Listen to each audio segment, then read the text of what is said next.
Le jour où j'ai eu besoin d'aide, mon propre fils m'a dit « Tu n'es plus mon problème » et m'a mis dehors. J'ai avalé l'humiliation, l'abandon et le mépris. Je suis resté silencieux. Mais ce calme cachait une décision silencieuse qui les mettrait tous en alerte. Parce que ce que mon fils ne savait pas, c'est que je n'étais pas juste un vieil homme faible mendiant la charité. Et quand la vérité éclaterait au grand jour, il serait trop tard pour tout regret. Je m'appelle Philippe Furkim. J'ai 84 ans et je vis seul dans un petit village de l'intérieur de la France, de ceux où tout le monde se connaît par le nom de famille et par le passé. Saint-Rémy de Provence, pour être exact. Un village où les maisons de pierre gardent des histoires de siècles, où le marché du mercredi fonctionne encore sur la même place depuis avant la Révolution, où le boulanger connaît votre nom et votre préférence de pain avant même que vous n'ouvriez la bouche. Pendant des décennies, j'ai été respecté comme un homme discret, travailleur, de ceux qui ne se plaignent jamais et tiennent toujours parole. J'ai élevé mon fils Étienne en croyant que les soins reviendraient quand l'âge réclamerait son dû. Je croyais que les valeurs que j'avais essayé d'enseigner avaient pris racine profondément, comme je me trompais. Ma femme Marguerite est morte il y a 7 ans. Un cancer du sein qui s'est propagé trop vite, malgré tous les traitements à Avignon. Quand elle est partie, elle a emporté avec elle non seulement 52 ans de mariage, mais aussi la dernière personne qui me regardait avec un véritable affection. Nous sommes restés seuls, moi et la maison vide, moi et les souvenirs qui résonnaient dans les pièces silencieuses. Étienne est venu à l'enterrement, bien sûr. Il est arrivé de Paris avec sa femme Céline, est resté 2 jours, a aidé avec les papiers nécessaires et est retourné à sa vie agitée dans la capitale. Après cela, les visites sont devenues de plus en plus rares, les coups de téléphone de plus en plus courts, jusqu'à ce qu'ils disparaissent pratiquement. Mais le corps a commencé à défaillir vraiment l'hiver dernier. Les jambes n'obéissaient plus comme avant, surtout la gauche, qui semblait avoir développé une volonté propre de trembler et de fléchir aux moments les plus inopportuns. Les nuits froides de Provence, qu'avant j'affrontais sans problème, sont devenues trop longues à affronter seul. Je me réveillais à 3 heures du matin avec des crampes terribles, et elles mettaient presque 1 heure à passer. L'arthrose aux genoux et aux hanches transformait chaque mouvement en une négociation douloureuse. Descendre les escaliers pour faire du café le matin était devenu une expédition dangereuse. Prendre une douche exigeait planification et courage. Mettre mes chaussettes semblait une tâche impossible certains jours. Le médecin du village, Dr Morel, un homme de 60 ans qui me connaissait depuis des décennies, a été direct lors de la dernière consultation. Il s'est assis dans la vieille chaise de son cabinet, a enlevé ses lunettes et m'a regardé dans les yeux avec cette franchise brutale que seuls les vieux amis peuvent se permettre. Il a dit que je ne devrais plus vivre seul, qu'une chute pourrait être fatale à mon âge, que j'avais besoin de quelqu'un près de moi, au moins pour les activités de base. Il a recommandé que je parle avec mon fils, que je cherche de l'aide familiale avant d'envisager une maison de retraite. C'est alors que Philippe Furkim a avalé son orgueil et a fait ce qu'il n'avait jamais imaginé devoir faire. J'ai pris le téléphone et j'ai appelé Étienne pour demander de l'aide. La conversation a été brève. J'ai expliqué la situation, les difficultés, le conseil du médecin. Il y a eu un silence de l'autre côté de la ligne, puis la voix de Céline en arrière-plan disant quelque chose que je n'ai pas pu distinguer. Étienne est revenu et a dit qu'il devait réfléchir, qu'il parlerait avec sa femme, qu'il me rappellerait. 2 jours plus tard, il a appelé en disant que je pouvais venir à Paris, rester avec eux pendant un moment pendant que nous réglions la situation. J'ai fait une petite valise avec des vêtements pour 1 semaine, peut-être 2. J'ai demandé au voisin M. Bartoli de s'occuper du jardin et de ramasser le courrier. J'ai fermé la maison que Marguerite et moi avions transformée en foyer pendant plus d'1 demi-siècle, et je suis parti. J'ai pris le TGV à Avignon, 3 heures jusqu'à Paris, pensant que peut-être, finalement, mon fils montrerait la compassion que j'avais toujours cru avoir plantée en lui. L'appartement se trouvait dans le 16e arrondissement, près du Trocadéro. Une adresse impressionnante, de celles qui coûtent une fortune. Étienne travaillait comme directeur financier d'une entreprise de technologie. Il gagnait bien, très bien, d'après ce que je pouvais percevoir. L'appartement était moderne, minimaliste, tout décoré en tons de blanc et gris, avec des meubles design qui ressemblaient plus à des œuvres d'art qu'à des objets d'usage. Tout impeccablement propre, tout à sa place, tout criant « ne touchez pas ». Céline m'a accueilli avec un sourire crispé, ce genre de sourire qui n'atteint pas les yeux. Elle m'a montré la chambre d'amis, petite mais confortable, et a dit que le dîner serait à 8 heures. Les premiers jours, j'ai essayé de me rendre utile. Je me suis proposé pour aider à la cuisine, pour faire de petites tâches. Céline refusait poliment, disant que j'étais un invité, que je devais me reposer. Mais je voyais dans ses yeux, dans la façon dont elle tordait les lèvres quand elle pensait que je ne regardais pas, que ma présence était un dérangement. Étienne rentrait tard du travail, dînait rapidement, disparaissait dans le bureau ou au lit. Les conversations étaient minimes, fonctionnelles, vides de toute chaleur réelle. Une semaine s'est écoulée, puis 2. Je posais des questions sur les plans, sur quand nous pourrions discuter de solutions à long terme. Étienne évitait toujours, disait qu'il était très occupé, que nous en parlerions le week-end. Mais le week-end arrivait, et il trouvait des engagements, des sorties, des excuses. J'ai commencé à percevoir les regards échangés entre lui et Céline, les conversations chuchotées qui s'arrêtaient quand j'entrais dans la pièce. La tension dans l'appartement grandissait comme un nuage d'orage, lourd et menaçant. C'était un jeudi après-midi, presque un mois après mon arrivée, que tout s'est effondré. J'étais dans le salon, lisant Le Monde, quand Étienne est rentré du travail plus tôt que d'habitude. Céline était aussi à la maison, ce qui était rare. Ils ont échangé un regard, ce genre de regard, de ceux qui ont déjà discuté de quelque chose 1000 fois et sont finalement arrivés à une décision. Mon fils s'est assis dans le fauteuil en face de moi. Céline est restée debout à côté de lui, les bras croisés comme une garde. Étienne a respiré profondément, puis a commencé. Il a dit que la situation ne fonctionnait pas, que l'appartement était trop petit pour 3 personnes, qu'ils avaient leur propre vie, leur propre responsabilité, que je devais comprendre qu'ils ne pouvaient pas simplement tout arrêter pour s'occuper de moi. Sa voix était ferme, répétée, comme s'il faisait une présentation d'affaires. Céline approuvait à côté de lui, les lèvres serrées en une fine ligne d'approbation. J'ai essayé d'argumenter, calmement. J'ai dit que je n'attendais pas qu'ils arrêtent leur vie, juste qu'ils m'aident à trouver une solution, que peut-être nous pourrions engager quelqu'un pour m'aider à Saint-Rémy ou chercher une bonne maison de retraite dans la région, que je ne voulais pas être un fardeau. J'avais juste besoin de soutien pour prendre ces décisions, pour gérer la bureaucratie française qui devient labyrinthique quand on a plus de 80 ans. C'est alors que Céline a parlé pour la première fois depuis le début de la conversation. Sa voix avait ce ton tranchant de celle qui dit finalement ce qu'elle a toujours pensé. « Philippe, soyons honnêtes. Vous avez vécu votre vie, fait vos choix. Vous ne pouvez pas espérer que maintenant, quand vous êtes vieux et malade, nous laissions tout tomber pour résoudre vos problèmes. Nous avons nos propres projets, notre propre avenir à construire. J'ai regardé mon fils, espérant qu'il interviendrait, qu'il dise quelque chose. Mais Étienne est resté silencieux, les yeux détournés des miens, étudiant un point quelconque sur le mur. Alors j'ai demandé, ma voix encore calme malgré le serrement dans la poitrine, « Et que suggérez-vous que je fasse ?» Il y a eu un silence lourd. Céline a regardé Étienne, comme si elle s'attendait à ce qu'il prenne les commandes. Mais c'est elle qui a continué, la voix maintenant plus froide, plus définitive. « Il existe des institutions qui s'occupent de personnes dans votre situation. Des endroits où vous aurez toute l'assistance nécessaire. Nous pouvons aider à trouver un endroit approprié, évidemment. Mais nous ne pouvons pas, nous n'allons pas transformer notre maison et notre vie en hôpital.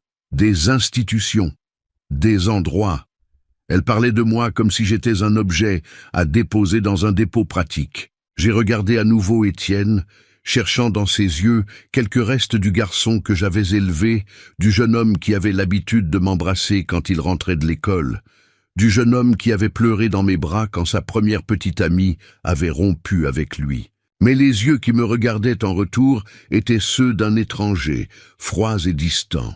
« Étienne, » j'ai dit, ma voix commençant à trembler pour la première fois, « je suis ton père. » Il a détourné le regard à nouveau, la mâchoire serrée. Il a passé la main dans ses cheveux dans un geste d'impatience que je reconnaissais de son enfance, ce mouvement qu'il faisait toujours quand il était mal à l'aise mais déterminé à continuer avec quelque chose. « Je sais qui tu es », il a répondu, la voix basse mais ferme. « Mais ça ne change pas le fait que nous n'avons pas les conditions pour nous occuper de toi. Pas maintenant, pas comme ça, pas comme ça. » Comme s'il y avait une autre forme, un scénario où il serait disposé à aider son propre père. Mais je savais, à ce moment j'ai senti avec une clarté absolue qu'il n'y avait pas un tel scénario, que mon fils avait pris sa décision, et rien de ce que je dirais ne changerait cela. Ce jour-là, assis à sa table de cuisine, le matin suivant cette conversation brutale, j'ai entendu les mots que je n'oublierai jamais. Étienne prenait son café, habillé pour le travail, vérifiant les emails sur son portable. J'avais passé toute la nuit éveillé, pensant, me demandant comment j'en étais arrivé là. J'ai rassemblé mon courage et j'ai essayé une fois de plus. J'ai demandé si nous pouvions au moins discuter des alternatives, chercher des solutions ensemble. C'est alors qu'il a levé les yeux de son téléphone et a dit, avec une froideur qui a coupé plus profondément que n'importe quel couteau, « Tu n'es plus mon problème. » La phrase est venue sèche, sans colère, sans émotion, juste un fait étant déclaré, comme quelqu'un qui dit qu'il va pleuvoir, ou que le métro est en retard. Ensuite, l'ordre, livré avec la même indifférence, je devais faire mes bagages et partir d'ici la fin de la journée. Ils avaient réservé une chambre dans un hôtel modeste près de la gare de Lyon pour 3 nuits, le temps suffisant pour que je m'organise. Après cela, j'étais livré à moi-même. Il n'y avait pas de place pour des explications, ni pour des souvenirs du passé. La maison où il était né, où j'avais changé ses couches, où j'avais passé des nuits blanches quand il était malade, où j'avais célébré chaque anniversaire, chaque conquête, n'était plus pertinente. Cet appartement très cher à Paris, acheté en partie avec l'argent que je lui avais prêté des années auparavant pour la compte, n'avait plus de place pour le vieil homme qui l'avait élevé. Philippe Furquim n'a pas discuté. Je n'ai pas élevé la voix. J'ai juste écouté, j'ai baissé les yeux vers la tasse de café froid devant moi et j'ai acquiescé. Je me suis levé lentement. J'ai senti chacune de mes 84 années peser sur mes genoux douloureux. Et je suis allé dans la chambre d'amis faire ma valise. L'humiliation, l'abandon et le mépris pesaient plus lourd que la valise dans mes mains tremblantes. Quand je suis sorti de l'appartement 2 heures plus tard, Étienne était déjà parti au travail. Céline m'a donné une enveloppe avec l'adresse de l'hôtel et de l'argent pour le taxi, un sourire de soulagement à peine dissimulé sur les lèvres. Qui aurait vu de l'extérieur aurait pensé que ce vieil homme courbé, traînant une valise usée, avait simplement accepté la fin. Mais ce que personne n'a perçu, c'était le silence. J'ai passé ces 3 nuits dans l'hôtel Bon Marché, un endroit avec des murs fins où on entendait chaque bruit des chambres voisines, avec une odeur persistante de moisis et de produits de nettoyage bon marché. Allongé dans ce lit dur, regardant le plafond taché, j'ai pris une décision.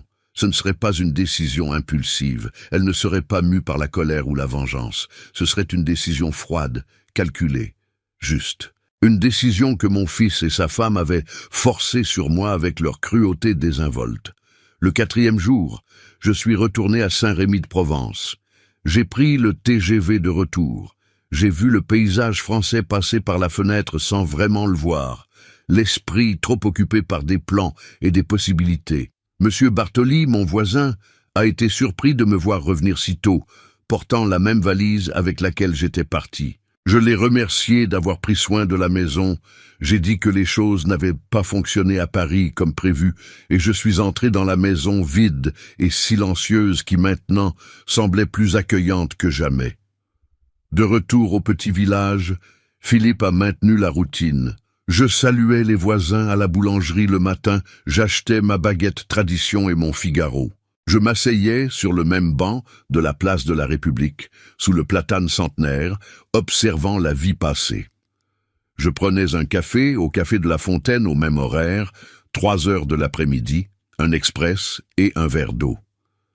À l'extérieur, calme absolu. Les voisins, habitués à ma nature réservée, n'ont rien remarqué de différent. À l'intérieur, cependant, une décision commençait à prendre forme, lente, ferme et irréversible, parce que cet homme de 84 ans, traité comme un poids jetable par son propre fils, gardait encore quelque chose qu'Étienne avait complètement oublié, quelque chose qui changerait tout, quelque chose qui transformerait ce mépris désinvolte en un regret qui le poursuivrait pour le reste de sa vie. Et quand le bon moment arriverait, le mépris de cet après-midi exigerait un prix que personne dans la famille n'était prêt à payer. Ce que mon fils ne savait pas, ce que Céline, avec ses airs de supériorité parisienne, ne pouvait même pas imaginer, c'était qui était vraiment Philippe Furquim. Pas le vieil homme faible et dépendant qu'ils avaient expédié comme un bagage gênant, mais l'homme que j'avais été pendant 50 ans, avant de prendre ma retraite et de choisir une vie tranquille en Provence. L'homme dont le passé restait soigneusement gardé, non par honte, mais par une décision délibérée de laisser cette vie derrière. Parce que pendant que mon fils me voyait comme un fardeau financier, il n'avait aucune idée qu'il expulsait un homme qui, au sommet de sa carrière, gérait l'équivalent de 45 millions d'euros en actifs immobiliers dans toute la France. Un homme qui avait non seulement survécu, mais prospéré dans le brutal marché immobilier français des décennies 1970, 80 et 90. Un homme qui avait construit, acheté, vendu et profité de manière qu'Étienne, avec son emploi corporatif confortable, ne comprendrait jamais. Mais ce n'était que le début de l'histoire. Une histoire qui était sur le point de se dérouler d'une manière qui ferait regretter à mon fils de n'avoir jamais dit ces mots froids ce matin-là à Paris. Si vous voulez savoir comment ce père a complètement retourné la situation, laissez votre like maintenant et abonnez-vous à la chaîne Histoire de Père, parce que ce qui vient ensuite va vous laisser bouche bée. Dites dans les commentaires, avez-vous déjà vécu quelque chose de similaire dans la famille? Pensez-vous qu'un fils a l'obligation de s'occuper de ses parents âgés? De quelle ville de France ou du Brésil regardez-vous? Parce que cette histoire ne fait que commencer, et le retournement que Philippe Furquim a préparé va montrer que la dignité et le respect ne sont pas négociables, et que sous-estimer un vieil homme peut être l'erreur la plus coûteuse que quelqu'un commet dans la vie. Je dois revenir un peu en arrière pour que vous compreniez complètement qui je suis, et pourquoi l'attitude d'Étienne n'était pas seulement cruelle, mais spectaculairement ignorante. Mon histoire ne commence pas comme un vieil homme solitaire dans un village provençal. Elle commence à Lyon en 1958, quand j'avais seulement 20 ans et que le monde se reconstruisait après la guerre. Je suis né dans une famille modeste. Mon père était ouvrier dans une usine textile. Ma mère cousait des vêtements à la maison pour compléter le revenu familial maigre. J'ai grandi en voyant mes parents travailler jusqu'à l'épuisement, juste pour mettre de la nourriture sur la table, pour payer le loyer du petit appartement où nous vivions avec mes 2 frères. J'ai appris tôt que la vie ne donne rien gratuitement, que chaque centime doit être gagné avec la sueur et l'intelligence. À 16 ans, j'ai commencé à travailler comme assistant dans un cabinet d'architecture. Je faisais du café, j'organisais des plans, je transportais des documents d'un côté à l'autre, mais j'observais. J'observais tout. Comment les architectes parlaient avec les clients, comment ils présentaient les projets, comment ils négociaient les prix. J'observais surtout les conversations sur les terrains, sur les valeurs, sur le marché immobilier qui commençait à chauffer en France d'après-guerre.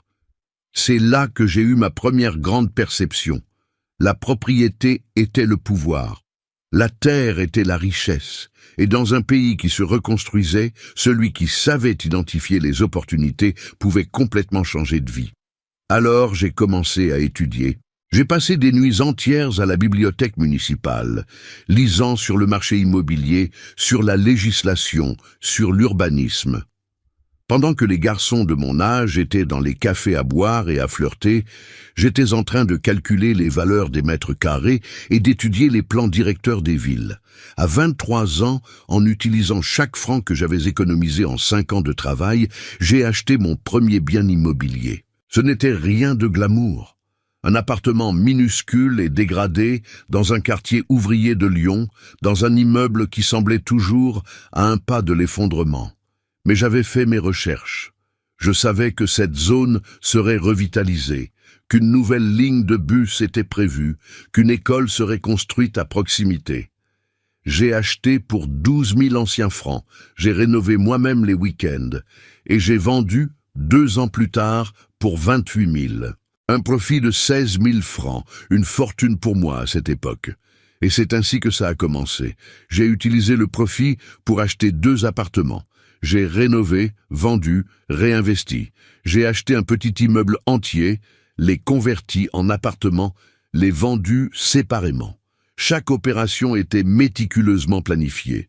Je ne pariais pas, je ne prenais pas de risques. Je calculais, je recherchais, j'attendais le bon moment. Pendant que d'autres spéculateurs faisaient faillite dans des marchés volatiles, je grandissais constamment, année après année. C'est lors d'une de ces négociations, en 1962, que j'ai rencontré Marguerite. Elle était la fille d'un notaire à Lyon. Elle travaillait dans le bureau de son père, en enregistrant les propriétés. Belle, intelligente, avec ses yeux marrons qui semblaient ne voir à travers n'importe quelle façade. Nous sommes tombés amoureux pendant une transaction particulièrement compliquée, impliquant 3 propriétés et 4 parties différentes. Elle admirait ma détermination, mon éthique de travail, ma vision. J'admirais son intelligence, son élégance naturelle, sa capacité à me garder les pieds sur terre quand l'ambition menaçait de m'emmener trop loin. Nous nous sommes mariés en 1963. Marguerite ne m'a pas seulement soutenu, elle est devenue ma partenaire d'affaires. Elle comprenait la partie légale mieux que personne, connaissait chaque détail de la bureaucratie française, savait exactement comment structurer chaque transaction pour maximiser les avantages et minimiser les risques. Ensemble, nous étions imbattables. Pendant les années 1960 et 70, nous avons étendu au-delà de Lyon. Nous avons acheté des propriétés à Marseille, à Nice, dans de petites villes de Provence qui commençaient à attirer des touristes. Nous avons investi à Bordeaux quand les prix étaient encore raisonnables. Nous avons acheté des immeubles commerciaux à Paris quand les entreprises quittaient le centre pour les banlieues, toujours en avance sur les tendances, toujours en calculant 2, 3 pas en avant. En 1968, Étienne est né, notre joie, notre fierté. Je me souviens de le tenir pour la première fois à l'hôpital de Lyon, ce petit être sans défense, et de me promettre à moi-même qu'il aurait tout ce que je n'avais jamais eu. Une éducation de qualité, des opportunités, une sécurité financière, qu'il n'aurait jamais besoin de travailler avec les mains saignant de froid comme mon père, qu'il ne verrait jamais sa mère coudre jusqu'à tard dans la nuit, sous une faible lumière, comme la mienne l'avait vu. Et j'ai tenu cette promesse. Étienne a étudié dans les meilleures écoles privées de Lyon. Il a eu des cours de piano, de tennis, des voyages d'été. Quand il a voulu étudier à Paris, à la prestigieuse Sciences Po, j'ai payé sans hésiter les 15 000 € annuels de frais de scolarité, plus l'appartement, plus l'argent de poche. Quand il a obtenu son diplôme et a voulu faire un MBA à Londres, j'ai financé les 45 000 € du programme entier. Quand il s'est marié avec Céline et avait besoin d'argent pour l'acompte de l'appartement au Trocadéro, j'ai transféré 150 000 € sans poser de questions. Mais pendant que je lui donnais tout matériellement, j'ai réalisé trop tard que j'avais échoué à transmettre les valeurs qui importaient vraiment. Étienne a grandi habitué au confort, mais sans comprendre le sacrifice qui avait construit ce confort. Il voyait les résultats de mon travail, les propriétés, l'argent, mais n'a jamais vraiment compris le travail en soi. Les nuits sans dormir à s'inquiéter des financements, les risques calculés qui auraient pu nous ruiner s'ils avaient mal tourné. Les décennies de discipline de fer, de chaque euro étant comptabilisé et investi intelligemment. Je me suis retiré officiellement en 2008, à 70 ans. Pas parce que je devais, mais parce que Marguerite était malade et je voulais passer chaque moment possible avec elle. J'ai vendu la plupart des propriétés commerciales, j'ai consolidé les investissements, simplifié, j'ai gardé quelques biens immobiliers résidentiels stratégiques qui généraient un revenu passif confortable.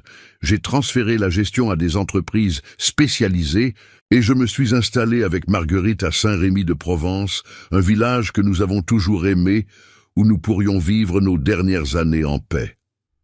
Ce qu'Étienne n'a jamais su, parce qu'il ne s'est jamais intéressé à demander, c'était ce que j'avais exactement fait pendant toutes ces années. Pour lui, j'étais juste papa, quelqu'un qui avait assez d'argent pour payer pour son éducation chère et son style de vie confortable. Il n'a jamais posé de questions sur mon travail, n'a jamais montré de curiosité sur comment cette richesse avait été construite.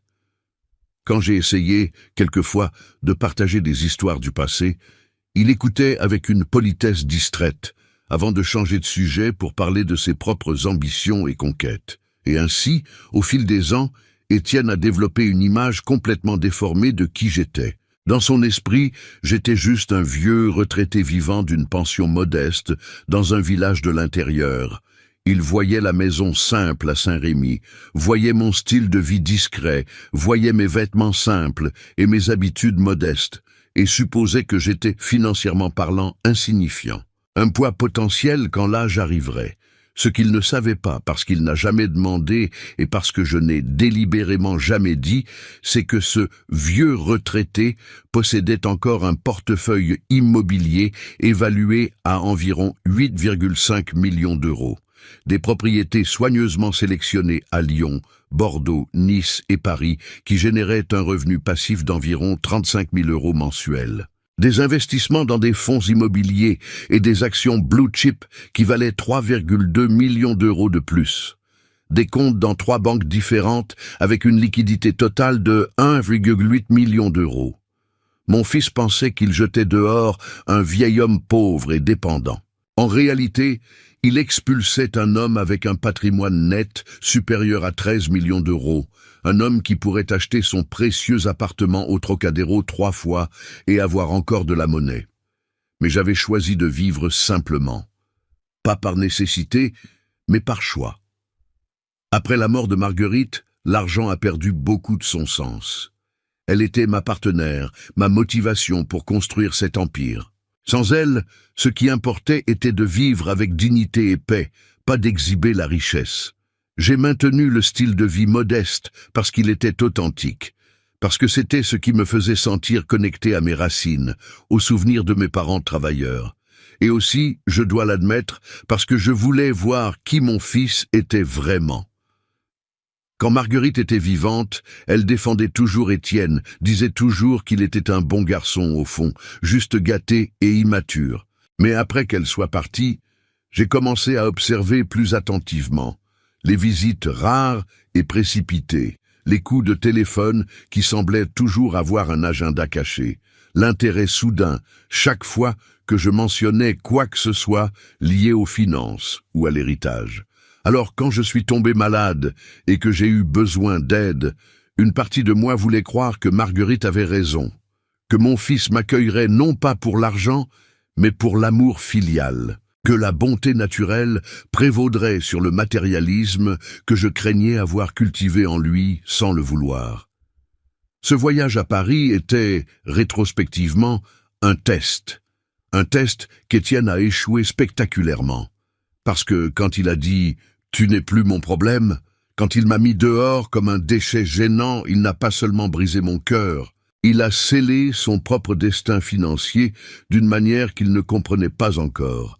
Pendant ces 3 nuits dans l'hôtel Bon Marché près de la gare de Lyon, je n'ai presque pas dormi.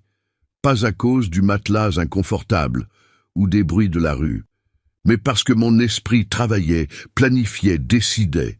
Des années d'expérience dans les affaires m'ont appris que l'émotion et les affaires ne se mélangent pas, que les décisions importantes doivent être prises avec la tête froide et une planification méticuleuse. Et c'est exactement ce que j'ai fait. La première nuit, j'ai lamenté. J'ai laissé la douleur venir, la tristesse de réaliser que mon fils, Mon seul enfant, le garçon que j'ai tenu dans mes bras et promis de protéger, était devenu un homme capable d'une telle cruauté désinvolte. J'ai pleuré pour la première fois depuis les funérailles de Marguerite, des larmes silencieuses d'un vieil homme seul, dans une chambre d'hôtel minable. La deuxième nuit, j'ai analysé. J'ai revu mentalement chaque interaction avec Étienne ces dernières années, chaque conversation, chaque visite. J'ai reconnu les modèles que j'avais choisi d'ignorer, les questions sur ma situation financière, l'intérêt soudain chaque fois que je mentionnais une propriété ou un investissement. La façon dont Céline entrait dans les conversations quand l'argent était mentionné.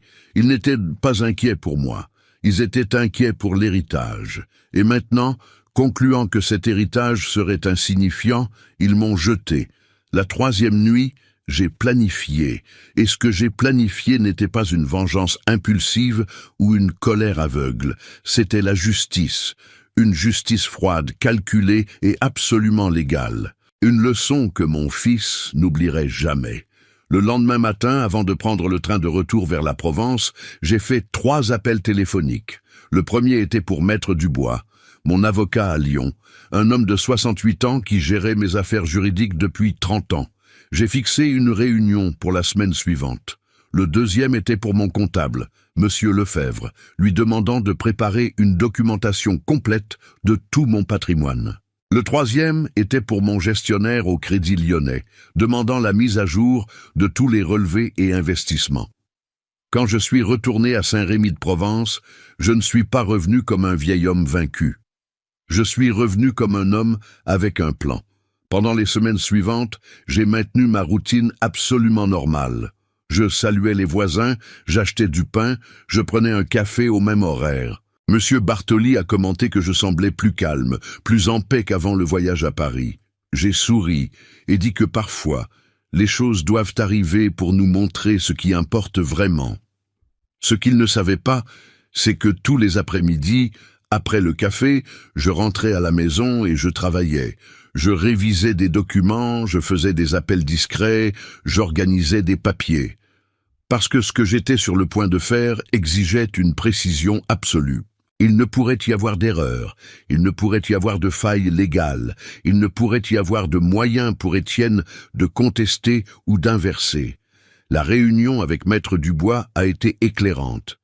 Nous nous sommes assis dans son bureau avec vue sur le Rhône, entouré d'étagères pleines de codes juridiques français, et j'ai discuté de ma situation. Il m'a écouté attentivement, prenant des notes occasionnelles, son visage expérimenté ne révélant aucun jugement, juste une attention professionnelle.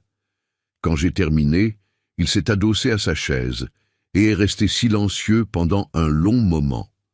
Puis, il a parlé, choisissant les mots soigneusement. « Philippe, ce que vous décrivez correspond parfaitement au concept juridique d'ingratitude manifeste dans le droit civil français. Article 955 du Code civil. Un fils qui démontre une ingratitude grave et injustifiée peut légalement être déshérité. Mais il a fait une pause. Nous devons documenter tout méticuleusement. Chaque instance d'abandon, chaque mot cruel, chaque refus d'assistance. Les tribunaux français prennent cela très au sérieux, mais exigent aussi des preuves substantielles. J'ai souri pour la première fois en semaine. Des preuves. J'avais des preuves. J'ai expliqué à Maître Dubois les messages, textes qu'Étienne m'avait envoyés au fil des ans. Les conversations par email, où il refusait les visites, ou reportait les engagements. J'avais même, et c'était une décision de dernière minute avant de quitter Paris, enregistré secrètement cette conversation finale dans son appartement en utilisant mon vieux portable. En France, enregistrer des conversations sans consentement est légalement complexe, mais quand il s'agit de protection des droits des personnes âgées, les tribunaux ont tendance à être plus flexibles. Maître Dubois a souri aussi, ce sourire fin d'un avocat qui voit un cas solide se former. Alors nous allons construire un cas qu'aucun tribunal français ne pourra ignorer. Et nous allons garantir que votre patrimoine aille où vous désirez vraiment, pas à celui qui s'attend simplement à hériter par biologie. Pendant les mois suivants, nous avons travaillé méticuleusement. Nous avons rassemblé toute la documentation. Nous avons préparé un Nouveau Testament qui excluait Étienne complètement de l'héritage, citant l'ingratitude manifeste avec les preuves annexées. Nous avons désigné des bénéficiaires alternatifs, des institutions caritatives, des personnes qui avaient démontré un véritable soin. Mais je ne voulais pas simplement le déshériter silencieusement. Ce serait trop facile, trop rapide. Étienne vivrait sa vie sans même savoir ce qu'il avait perdu jusqu'à ma mort, potentiellement des décennies dans le futur. Non, je voulais qu'il sache. Je voulais qu'il vive avec la connaissance de ce que sa cruauté lui avait coûté. Alors, j'ai planifié quelque chose de plus élaboré. J'ai commencé à planter des graines. Dans des conversations désinvoltes avec des connaissances mutuelles, je mentionnais en passant ma situation financière difficile. Je me plaignais subtilement du coût de la vie, de comment la retraite n'était pas suffisante. Je laissais transparaître des inquiétudes sur l'avenir. Ces conversations, je le savais, arriveraient éventuellement aux oreilles d'Étienne, à travers le réseau de ragots qui existe dans toute communauté française. Simultanément, j'ai commencé à faire de petites transactions visibles qui sembleraient confirmer des difficultés financières. J'ai changé de banque pour un compte de base sans frais au Crédit Agricole local. J'ai commencé à faire des courses dans des supermarchés discount au lieu des boutiques plus chères. J'ai annulé mon abonnement au Figaro et commencé à acheter des journaux d'occasion. De petits gestes qui, pour quelqu'un qui observait, peindraient le tableau d'un homme avec des ressources en diminution. Tout cela pendant que mes 13 millions d'euros continuaient à croître silencieusement dans des comptes et investissements qu'Étienne ne savait pas qu'ils existaient. J'ai aussi commencé à documenter chaque non-contact, chaque anniversaire qui passait sans un appel, chaque jour férié important où je ne recevais même pas un message, chaque fois que j'appelais et que l'appel allait directement à la messagerie vocale, où était répondu avec des réponses monosyllabiques pressées. Maître Dubois m'a instruit de tenir un journal détaillé, et je l'ai fait religieusement. 3 mois après mon expulsion de Paris, Étienne a finalement appelé. Pas pour s'excuser, pas pour vérifier comment j'allais, mais parce que, selon lui, il organisait des papiers et devait confirmer quelques détails sur des propriétés qu'il pensait que j'avais. Des propriétés qui, dans son imagination, seraient à lui un jour. La conversation a été révélatrice. Il a posé des questions spécifiquement sur la maison à Saint-Rémy, sur sa valeur estimée, sur s'il y avait une hypothèque. Il a posé des questions sur d'autres biens immobiliers que je pourrais avoir. Sa voix avait ce ton désinvolte forcé de quelqu'un qui pêche des informations, en essayant de paraître désintéressé. J'ai répondu aux questions avec des demi-vérités soigneusement construites. J'ai dit que la maison valait peut-être 180 000 euros, une valeur substantiellement en dessous de l'évaluation réelle de 420 000 euros. J'ai mentionné que j'avais eu quelques autres propriétés, mais les avais vendues au fil des ans pour compléter la retraite. J'ai soupiré de manière convaincante et commenté comment la vie devenait chère pour un retraité seul. Je pouvais pratiquement entendre le soulagement dans sa voix. La confirmation que le vieux père n'était pas un obstacle financier significatif, n'avait pas de richesse cachée, était juste exactement ce qu'il semblait. Un retraité ordinaire luttant pour survivre. L'appel s'est terminé rapidement après cela, Étienne alléguant des engagements urgents. Et j'ai souri, parce que chaque mot de cette conversation était enregistré, plus de preuves pour le dossier qui grandissait. C'est à cette époque que j'ai commencé à fréquenter plus régulièrement le centre communautaire local pour personnes âgées. Pas parce que j'avais besoin d'assistance, mais parce que je voulais observer. Je voulais voir d'autres vieux, comment ils étaient traités par leur famille, comment certains étaient visités régulièrement par des enfants dévoués, tandis que d'autres dépérissaient dans l'oubli. Et aussi parce que, j'admets, la solitude commençait à peser. C'est là que j'ai rencontré Madame Colette Beaumont, une veuve de 76 ans, avec des yeux bleus brillants et un sens de l'humour aiguisé qui me faisait rire pour la première fois en moi. Elle aussi avait été abandonnée par la famille, une fille qui s'était installée au Canada et appelait rarement. Nous avons trouvé du réconfort l'un dans l'autre, pas de la romance exactement, mais une compagnie authentique. Quelqu'un avec qui partager un café et des conversations, quelqu'un qui comprenait la solitude particulière d'être oublié par ses propres enfants. Colette est devenue ma confidente. Je lui ai tout raconté, sur Étienne, sur mon passé, sur le plan. Elle m'a écouté sans jugement, a juste acquiescé avec compréhension et a dit quelque chose que je n'oublierai jamais. Philippe, vous devez faire ce qui est juste pour vous. Nous n'avons pas vécu si longtemps pour gaspiller nos dernières années à nous inquiéter pour des gens qui ne se soucient pas de nous. Et si votre fils a besoin d'apprendre une leçon dure, mieux vaut qu'il l'apprenne pendant que vous êtes encore ici pour voir. Elle avait raison. Et son amitié m'a donné la force de continuer avec le plan. 6 mois après mon expulsion, mon 85e anniversaire est arrivé. Une étape importante. Je me suis réveillé ce jour-là en espérant malgré tout un contact d'Étienne. Peut-être un message, peut-être même un appel. Serait-ce trop demandé?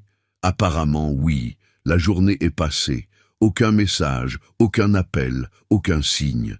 Colette a organisé un petit dîner pour moi avec quelques amis du centre communautaire, et c'était adorable, chaleureux, authentique. Mais le soir, seul dans la maison, regardant le téléphone silencieux, j'ai senti le dernier morceau du plan se mettre en place, parce qu'à ce moment, j'ai finalement accepté une vérité que je m'étais refusée. Mon fils ne changerait pas. Il n'y avait pas de rédemption qui attendait, pas de moment de clarté où il réaliserait son erreur. Étienne était exactement qui il démontrait être. Un homme qui valorisait le confort et la commodité au-dessus de la famille, qui voyait les relations à travers des lentilles transactionnelles, qui ne possédait simplement pas la capacité d'empathie ou de gratitude que j'avais espéré avoir cultivée en lui. Et une fois que j'ai accepté cela, la culpabilité que je ressentais encore à propos de le déshériter s'est évaporée.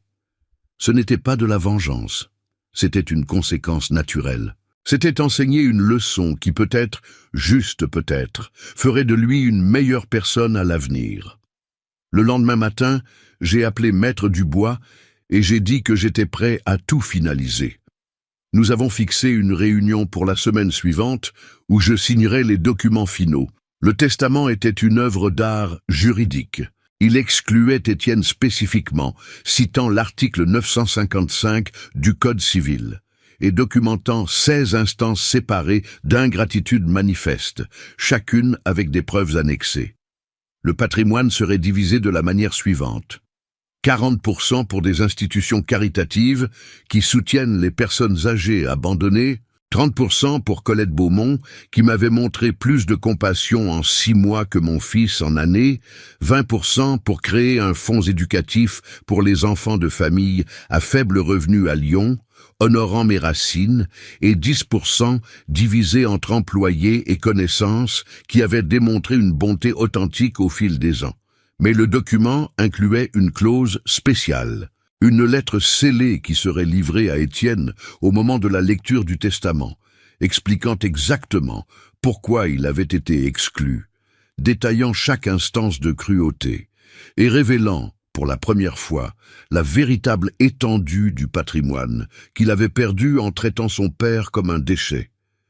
J'ai signé les documents un après-midi ensoleillé de septembre, Maître Dubois et 2 notaires servant de témoins.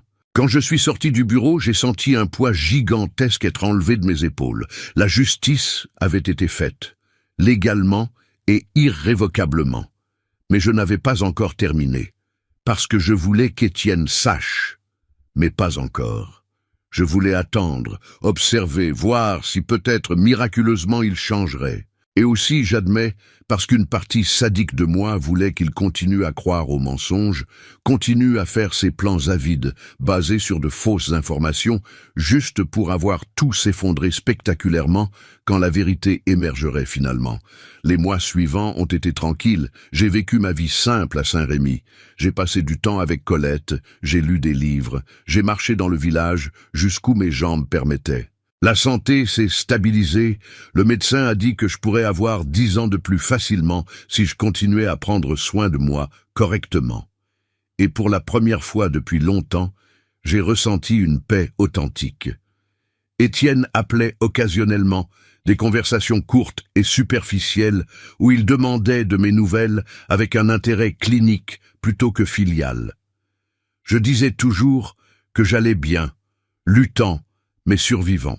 Chaque conversation renforçait sa croyance qu'il avait affaire à un vieil homme ordinaire sans ressources significatives. C'était lors d'un de ces appels téléphoniques, presque 1 an après mon expulsion, qu'Étienne a laissé échapper quelque chose de révélateur. Il a mentionné de manière désinvolte qu'il envisageait d'agrandir l'appartement à Paris, peut-être d'acheter l'appartement voisin quand il deviendrait disponible. Il a commenté que ce serait une bonne consolidation de patrimoine pour l'avenir. Le sous-texte était évident. Il planifiait son avenir financier basé sur un héritage qui n'existait déjà plus. J'ai souri amèrement après cet appel. Bientôt, très bientôt, toute cette présomption s'effondrerait. Ce qu'Étienne ne savait pas non plus, c'est que j'avais commencé à prendre des mesures supplémentaires pour garantir mon héritage. En plus du testament, j'ai commencé à faire des donations de mon vivant aux institutions caritatives que je prévoyais de bénéficier. Pas des montants énormes qui attireraient l'attention, mais des donations régulières et significatives. J'ai aussi établi des relations personnelles avec ces organisations en les visitant, en connaissant les gens, en voyant le travail qu'ils faisaient. Une de ces organisations était l'Espoir des aînés, une institution à Lyon qui s'occupait de personnes âgées abandonnées sans ressources. J'ai visité les installations lors d'un voyage à Lyon pour rencontrer Maître Dubois.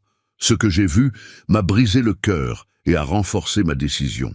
Des dizaines de vieux, certains encore plus âgés que moi, vivant dans des chambres simples mais dignes, recevant des soins d'une équipe dévouée mais surchargée. Tant d'entre eux avaient été jetés par des familles, tout comme j'avais failli l'être. J'ai parlé avec le directeur, M. Arnaud, un homme de 50 ans, avec des cheveux gris prématurés et des yeux fatigués mais bons. Je lui ai raconté mon histoire, sans révéler les valeurs impliquées, juste l'essence. Il a acquiescé avec une compréhension triste. C'est plus commun que les gens ne l'imaginent, Monsieur Furkim.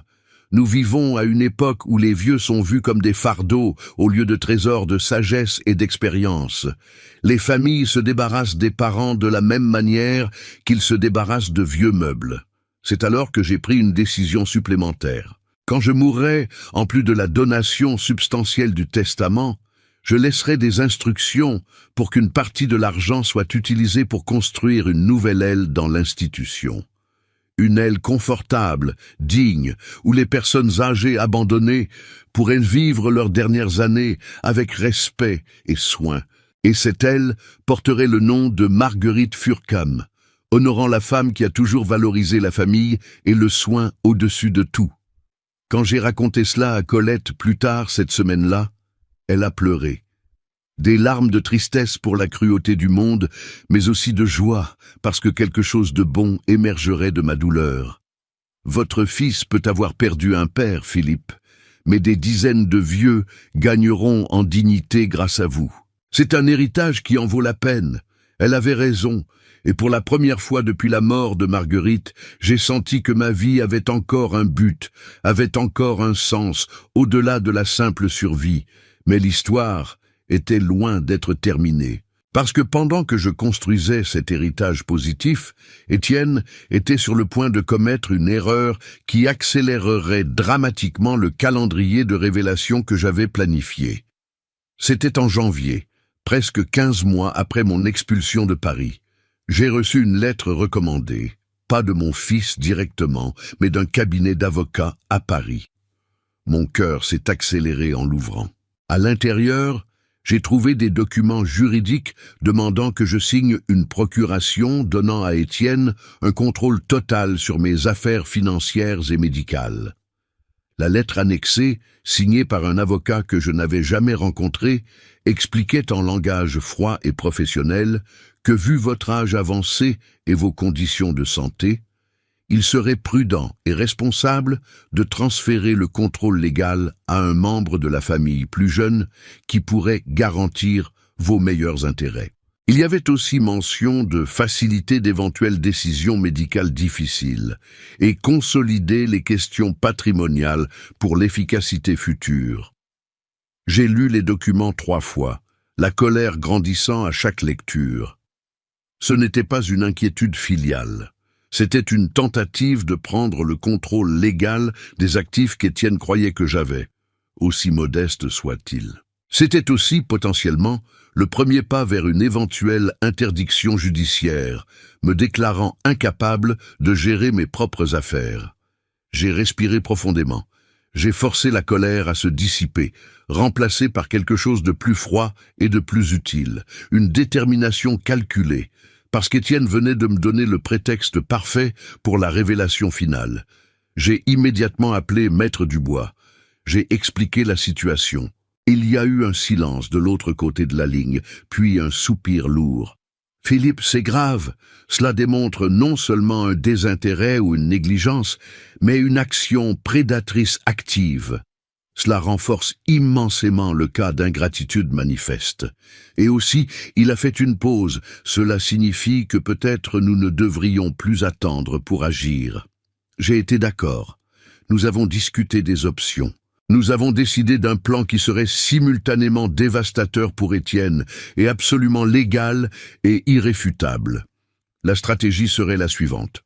Je répondrais à la lettre de l'avocat d'Étienne avec un refus poli, mais je laisserai clair que je considérais sérieusement la question et que j'avais besoin de plus de temps pour penser et consulter mes propres conseillers juridiques. Cela donnerait à Étienne un faux espoir, lui faisant croire qu'il progressait dans sa tentative de contrôle. Pendant ce temps, Maître Dubois initierait le processus de me déclarer complètement compétent, mentalement et physiquement, à travers des évaluations médicales et psychologiques complètes. Cela créerait une documentation irréfutable que j'étais en plein contrôle de mes facultés, rendant impossible toute tentative future d'interdiction. Simultanément, nous transférerions tous mes actifs vers une structure légale plus protégée, une SCI, Société Civile Immobilière, avec Colette et 3 autres trusties de confiance, garantissant que même si Étienne obtenait d'une manière ou d'une autre une procuration, il n'y aurait rien à contrôler dans ma personne physique, seulement des droits dans la société qu'il ne pourrait pas toucher. Et finalement, nous préparerions une révélation spectaculaire.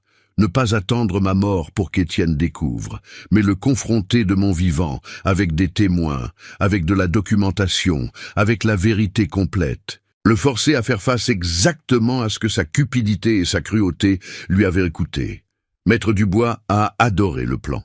C'était audacieux, c'était dramatique, mais c'était absolument légal et défendable. Vous aurez votre justice, Philippe, et votre fils aura une leçon qu'il n'oubliera jamais.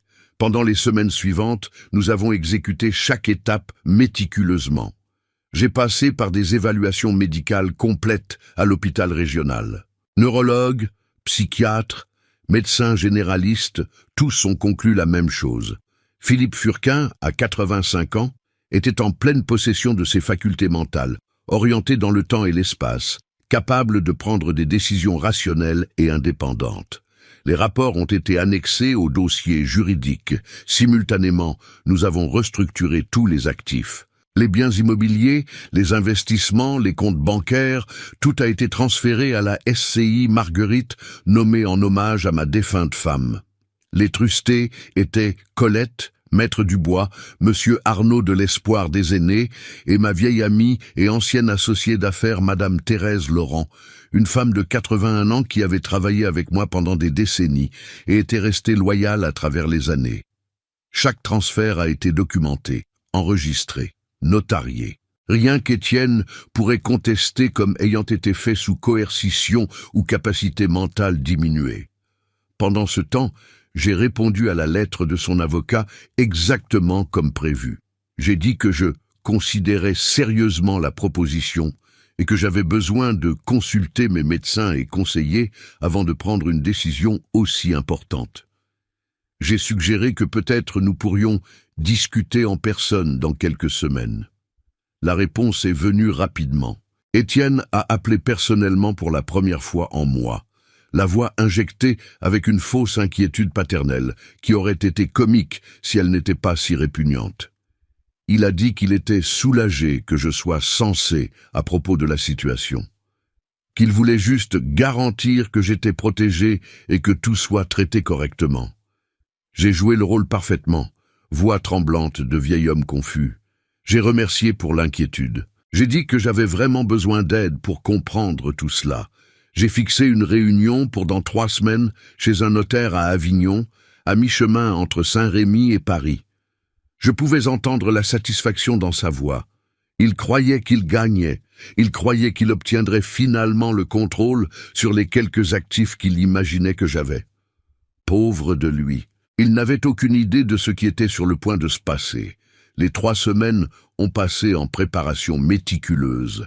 Maître Dubois a préparé une présentation complète, documentant chaque pièce de preuve d'ingratitude manifeste. Nous avions des enregistrements, des emails, des messages textes, des témoignages de voisins sur l'abandon, des rapports médicaux montrant que j'avais dû prendre soin de moi seul, malgré les difficultés physiques. Nous avions la chronologie complète, depuis mon expulsion de Paris jusqu'à la récente tentative de prendre le contrôle légal. Nous avons aussi préparé une 2e présentation, celle-ci détaillant mon patrimoine complet. Chaque propriété, chaque investissement, chaque compte, valeur actualisée, documentation complète, la vérité choquante qu'Étienne était sur le point de découvrir. Nous avons invité des témoins pour la réunion. Pas seulement le notaire, mais aussi un officier du tribunal, garantissant que tout soit parfaitement officiel et enregistré.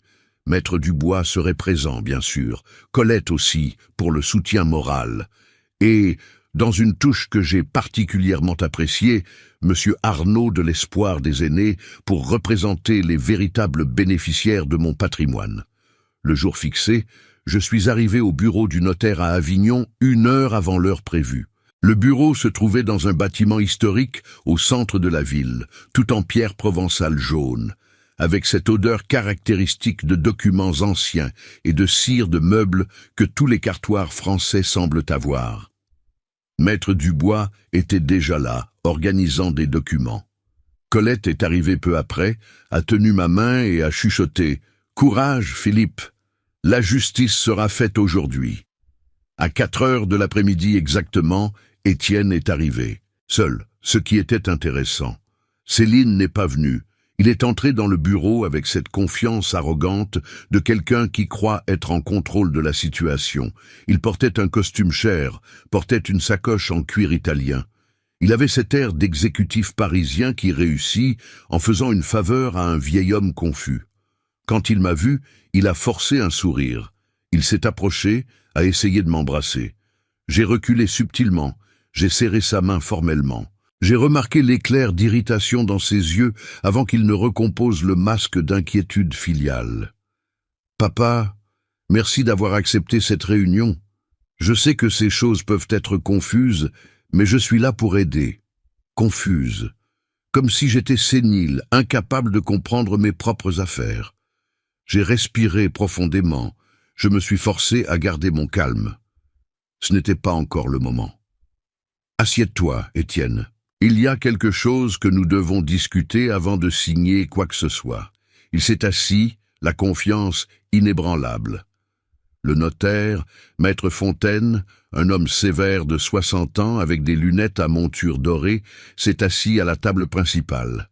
Maître Dubois s'est assis à mes côtés, Colette de l'autre. L'officier du tribunal sur le côté, silencieux mais présent.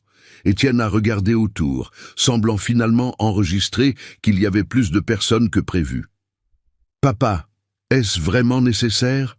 Je pensais que ce serait juste une conversation simple entre nous. » C'est Maître Dubois qui a répondu, la voix professionnelle et ferme. « Monsieur Furcam-Étienne, votre père a demandé que cette réunion soit officielle et complètement documentée. Tous les présents sont ici à sa demande et avec des objectifs spécifiques qui deviendront clairs. » J'ai vu Étienne avaler difficilement, la première fissure apparaissant dans sa façade de confiance.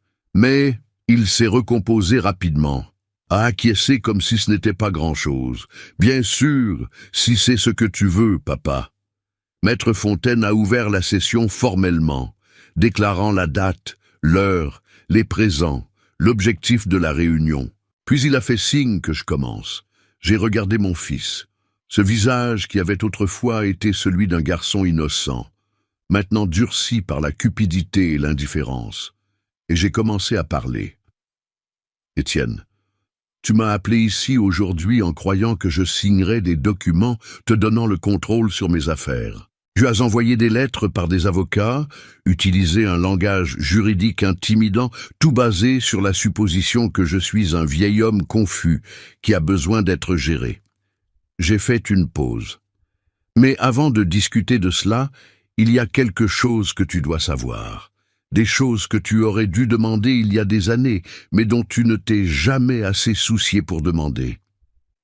J'ai fait un geste vers Maître Dubois, qui a ouvert le premier dossier. Il a retiré un ensemble de documents et les a étalés sur la table. Ceux-ci sont des évaluations médicales et psychologiques complétées ces dernières 3 semaines. Neurologue, psychiatre, médecin généraliste. Tous attestent que je suis en parfaite santé mentale, pleinement capable de prendre mes propres décisions. Tu peux lire chaque rapport, si tu veux. Étienne a pris les documents, les yeux parcourant rapidement. J'ai vu la confusion grandir sur son visage. « Papa, c'est génial, mais je ne comprends pas pourquoi. » « Tu comprendras, Maître Dubois, s'il vous plaît. Présentez le deuxième ensemble. Plus de documents sur la table. Cette fois, un dossier épais. » Étienne l'a regardé sans comprendre. « Celui-ci, j'ai commencé, est un enregistrement complet de notre relation ces 15 dernières années. Chaque visite, ou son absence. Chaque coup de téléphone, ou son absence. Chaque anniversaire, chaque jour férié, chaque moment où j'ai eu besoin d'aide, et tu n'étais pas là. J'ai ouvert le dossier, j'ai retiré page par page. Voici la documentation de la fois où tu m'as expulsé de ton appartement il y a 15 mois. Y compris, j'ai tourné une page, un enregistrement de la conversation où tu as dit, et je cite, « Tu n'es plus mon problème ». J'ai vu la couleur se vider du visage d'Étienne. Il a ouvert la bouche, mais rien n'est sorti. Voici, j'ai continué impitoyablement, la documentation des 7 dernières années. Depuis la mort de ta mère, tu m'as visité exactement 4 fois. 4 fois en 7 ans. Tu as appelé 17 fois, la plupart des appels de moins de 5 minutes. En contraste, j'ai tourné vers une autre section. Voici la documentation de toutes les fois où tu as appelé en posant des questions sur les questions financières, sur les propriétés, sur l'héritage potentiel. 23 appels sur l'argent, 17 sur ma vie réelle. Proportion intéressante, tu ne trouves pas? Papa, j'étais occupé, tu sais comment c'est Paris. Le travail, occupé, bien sûr. Trop occupé pour visiter ton père âgé et malade. Mais pas trop occupé pour essayer de prendre le contrôle légal sur ses affaires quand tu as pensé qu'il pourrait y avoir quelque chose à gagner. Je me suis tourné vers Maître Dubois. S'il vous plaît, présentez le 3e ensemble. Ces documents étaient différents. Plus épais, plus officiels. Étienne les a regardés avec une alarme croissante. Celui-ci, j'ai annoncé, est mon Nouveau Testament. Enregistré, notarié, absolument légal et irréfutable.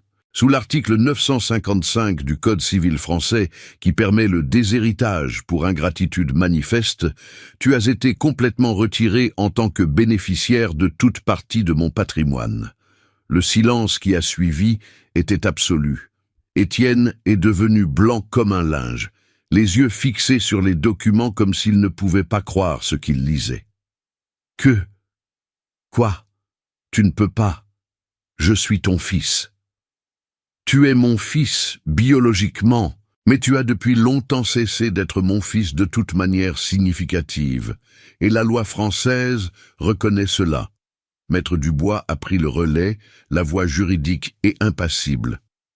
Monsieur Furquim Étienne, votre père a présenté des preuves substantielles d'abandon paternel, de négligence et de tentative d'exploitation financière. Tout cela se qualifie comme ingratitude manifeste sous la loi française. Le testament a été révisé par 3 juges indépendants et considéré comme complètement valide. J'ai vu Étienne traiter cela, j'ai vu quand la réalisation a commencé à apparaître, mais il y avait encore plus à venir, beaucoup plus. Mais j'ai continué, il y a quelque chose de plus que tu dois savoir, quelque chose qui rendra cette décision encore plus impactante pour toi. J'ai fait un geste, et Maître Dubois a produit le dernier ensemble de documents. Le grand, la révélation finale. Tu vois, Étienne, tu as pris tes décisions basées sur des suppositions fausses sur ma situation financière. Tu m'as vu comme un vieux retraité pauvre, vivant d'une pension modeste dans un village de l'intérieur. Quelqu'un avec peut-être une maison et quelques économies modestes. Quelqu'un qui ne valait pas l'effort de s'en occuper, mais aussi n'avait pas grand-chose à laisser en héritage. J'ai ouvert le document principal, je l'ai tourné pour qu'il puisse voir. Mais cette supposition était complètement, spectaculairement fausse. Et puis j'ai présenté la vérité, propriété par propriété, investissement par investissement, compte par compte. Cet appartement à Lyon, 680 000 €. Cet immeuble commercial à Bordeaux, 1,2 million d'euros. Ces 3 propriétés à Nice, combinées 2,4 millions d'euros. Cet appartement à Paris, à 5 pâtés de maison du tien d'ailleurs, 1,8 million d'euros. J'ai lu systématiquement, observant les yeux d'Étienne devenir de plus en plus larges, la compréhension et l'horreur grandissant. Investissement dans des fonds immobiliers, 1,9 million d'euros. Actions blue chip diversifiées, 1,3 million d'euros. Compte au Crédit Lyonnais, Société Générale et BNP Paribas, combiné 1,8 million d'euros. J'ai fait une pause, j'ai laissé l'information s'enfoncer. Puis, j'ai donné le coup final. Valeur patrimoniale nette totale, actualisée la semaine dernière, 13 470 000 €. Le silence était assourdissant.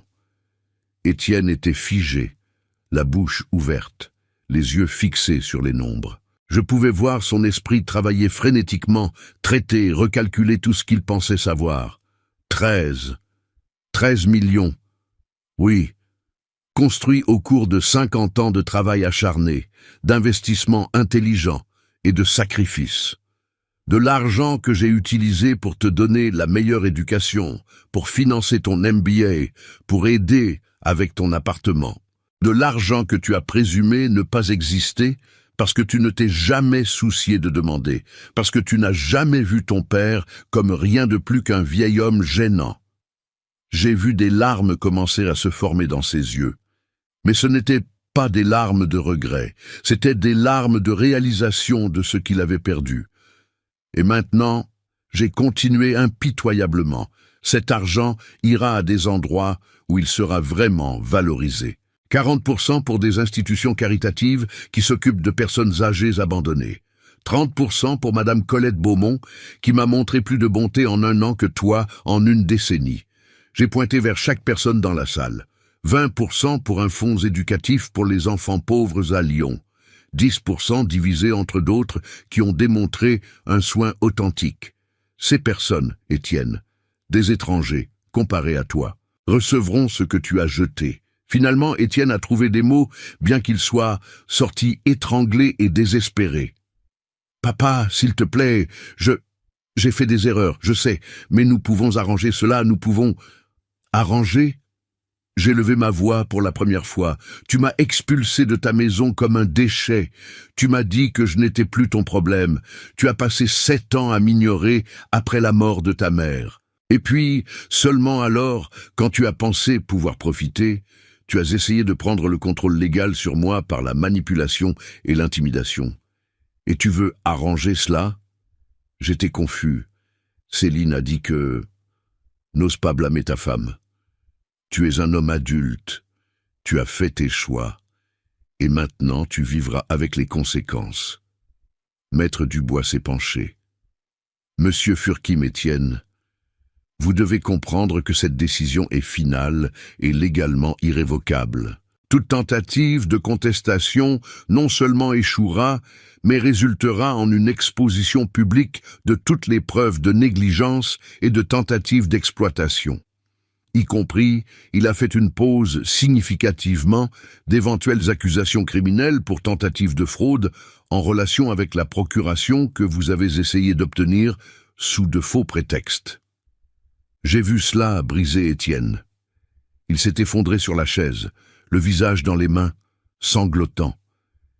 Et j'ai ressenti rien. Aucune satisfaction, aucune tristesse, aucune colère. Juste un vide froid où l'amour paternel devrait être. Je l'ai laissé pleurer pendant un moment, puis j'ai parlé une fois de plus, la voix calme et finale. Tu auras une dernière chance, Étienne. Pas pour récupérer l'héritage, c'est perdu et à juste titre, mais pour peut-être récupérer quelques restes de dignité. Il a levé son visage taché de larmes. Quoi ?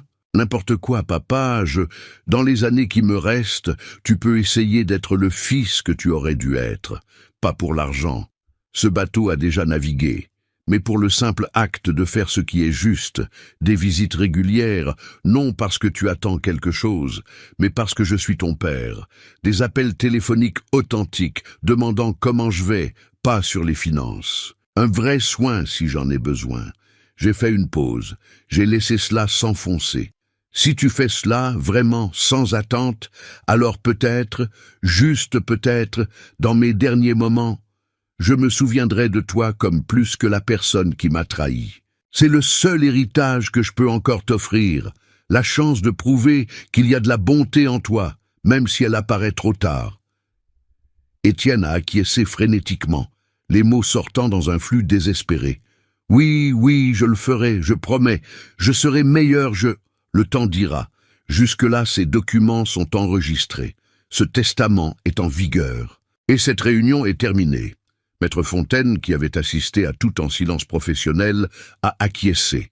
Le procès verbal sera enregistré dans les archives municipales. Tous les présents signeront en tant que témoins. Monsieur Furquim-Étienne, vous avez le droit à une copie de tous les documents présentés aujourd'hui.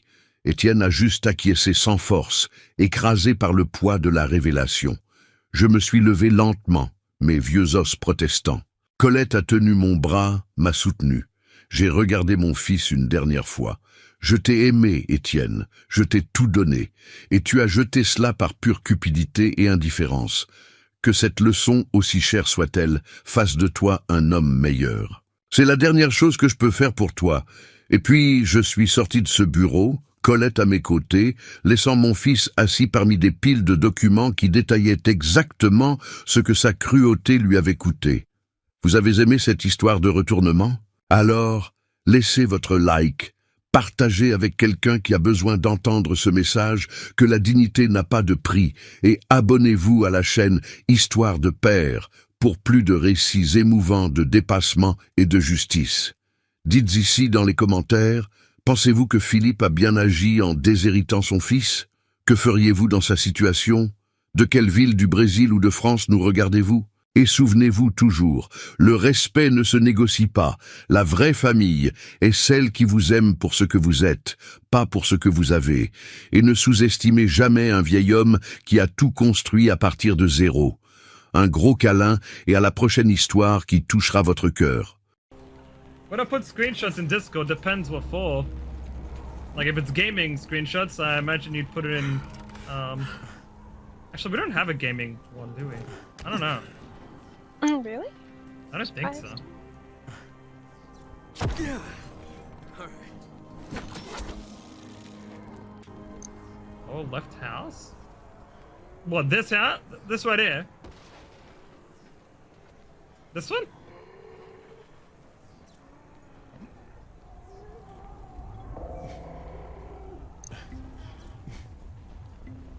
I guess we could go and do it. It's only 400 meters away.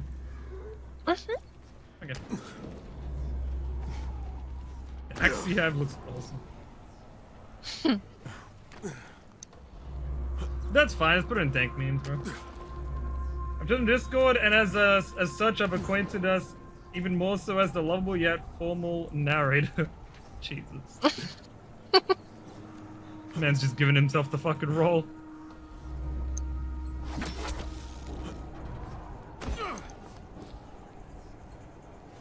Da da da da da da. Up!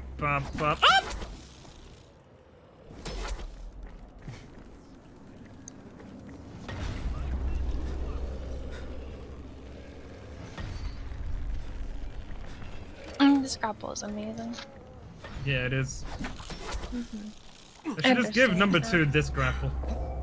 You understand what? And I understand now what you guys were saying when we were playing too. Like, Oh yeah. how much better it is. It's crazy that this one's so much better and then they nerf Yeah, the they other nerfed the one. other one. Like, why have you done that to yourself?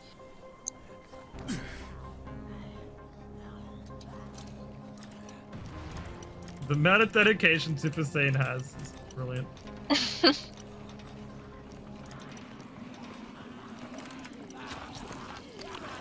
Nice cash, hell yeah. Ow.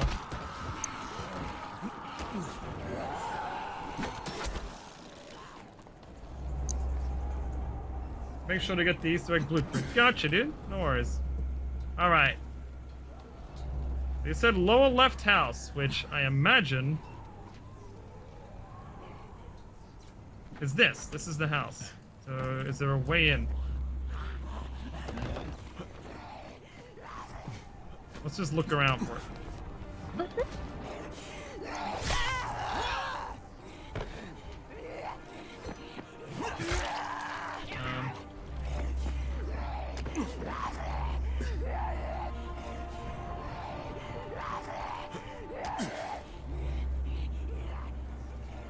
It's gonna be like, yeah, it's gonna be like a pipe or something. Is it this? No. This. Wait, this?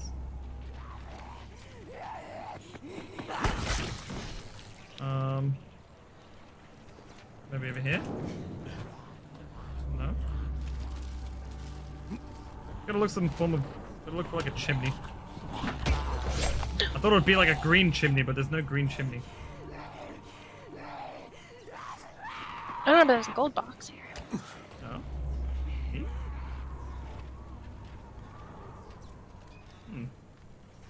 This roof always says food.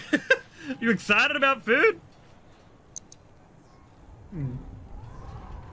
Kimber #1 streamer, my homie. I'm still your favorite streamer, huh? That's alright. You're still my favorite devil. Love you, dude. I'm glad you're having a good time. Oh, there is a golden chest here. Help me, I can't get it. Okay, fair enough.